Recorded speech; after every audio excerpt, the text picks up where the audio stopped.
आज के टाइम पे इंस्टाग्राम रील से कौन फेमिलियर नहीं है। आई एम प्रिटी श्योर हम सब लोग दिन में 30 मिनट रील्स देखने और उसे अपने फ्रेंड्स एंड फैमिलीज के साथ शेयर करने में स्पेंड करते हैं। इंस्टाग्राम रील्स ने 2020 से इंडिया में काफ़ी पॉपुलैरिटी गेन की है जब से यहाँ उसका इंसेप्शन हुआ है। सारी वीडियोस इंस्टाग्राम रील फॉर्मेट से कंपैटिबल होती हैं, जिसमें cooking shows, travel diaries, comedy, makeup tutorials, beauty lessons, DIY lessons, सब क्रिएटर रील्स होती हैं। रील सिंबल पे क्लिक करते ही एलाइट क्रिएटर्स का aesthetically beautiful top notch content दिखना स्टार्ट हो जाता है। Indian Instagram influencers mansions, presents, gathering, imported pets, expensive vacations का वेल केप्ट फैकेट डिस्प्ले करते हैं। नाउ इन्फ्लुएंसर मार्केटिंग की वजह से काफी स्किन केयर ब्रांड्स भी ग्रो हुए हैं और तुम अगर अटेंशन पे करोगे तो ये स्पॉन्सर्ड कोलैबोरेशंस इंडिविजुअल्स के लिए भी काफी फाइनेंशियली सक्सेसफुल रहे हैं। Unlike TikTok, Instagram reel starting से ही हाई क्वालिटी कंटेंट से डोमिनेटेड रहा है। कुछ भी कहो, इसकी स्टैकेबिलिटी की वजह से रील्स कितना भी एंटाइसिंग हो, बट आई मिस टिकटॉक 2 जो 2020 में 58 अदर चाइनीज ऐप्स के साथ बैन हो गया था।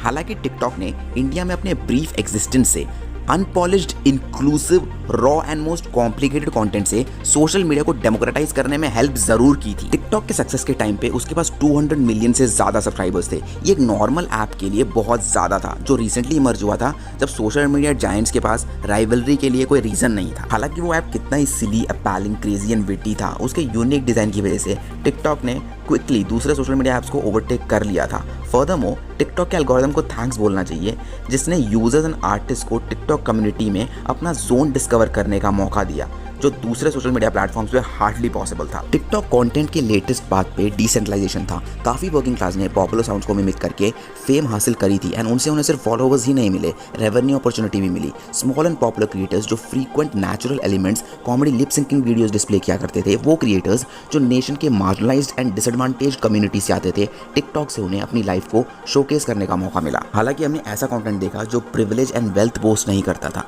स्वैम्पी एंड शैंटी बैकग्राउंड में एक एवरेज फोन से ली हुई वीडियोस हुआ करती थी। ऐसे लोग fancy ring lights, background, aesthetically pleasing props use नहीं किया करते थे जब वो वीडियो बनाया करते थे। वैसे उनमें से सिर्फ कुछ अकाउंट्स ही हैं जिन्होंने टिकटॉक से इंस्टाग्राम पे स्विच करके पॉपुलैरिटी के डिफरेंस को ओवरकम किया है।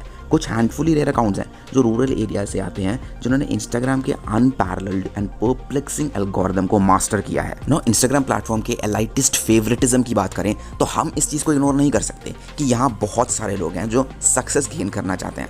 हालांकि वो क्रिएटर्स जो इंडिया के फारदेस्ट फ्लंग विलेजेस से आते हैं, उन्हें fraudulent, scammer and bogus consultant से डील करना पड़ता है, जो उनके स्मार्टफोन इन एक्सपीरियंस का फ़ायदा उठाते हैं। बिकॉज इन यूज़र्स को हिंदी एंड इंग्लिश समझने में डिफ़िकल्टी होती है और मोर ओवर देखा जाए तो उनकी मदर टंग डिफरेंट होती है, जिससे वो कोई प्रॉपर रिप्रेजेंटेशन दे नहीं पाते और अपने कंटेंट को मोनेटाइज भी नहीं कर पाते जो वो टिकटॉक पे कर पाते थे। टिकटॉक के टाइम पे हार्टलैंड क्रिएटर्स के पास इजी एक्सेस एंड वॉइस था, बिकॉज दूसरे सोशल मीडिया प्लेटफॉर्म्स उन्हें इवनली रिप्रेजेंट नहीं कर रहे थे।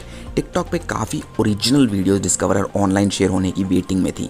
टिकटॉक के कंटेंट में जिसके पास एक साइजेबल रूरल यूजर बेस था, इंस्टाग्राम रील्स पे ये innovative and frequently engaged segment mainly absent ही था।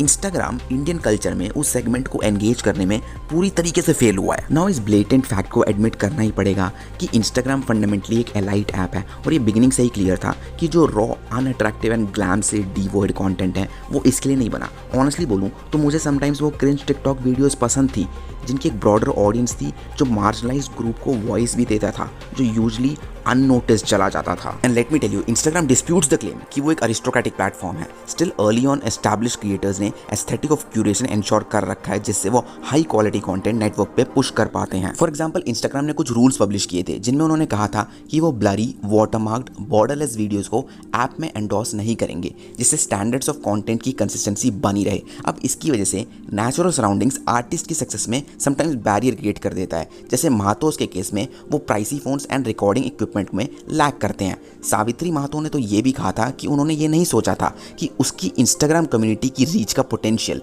उनका temporary house and surrounding cow dung affect कर देगा। स्मॉल टाउन क्रिएटर्स आज भी सोशल मीडिया जायंट्स के सामने स्ट्रगल करते हुए नजर आ रहे हैं।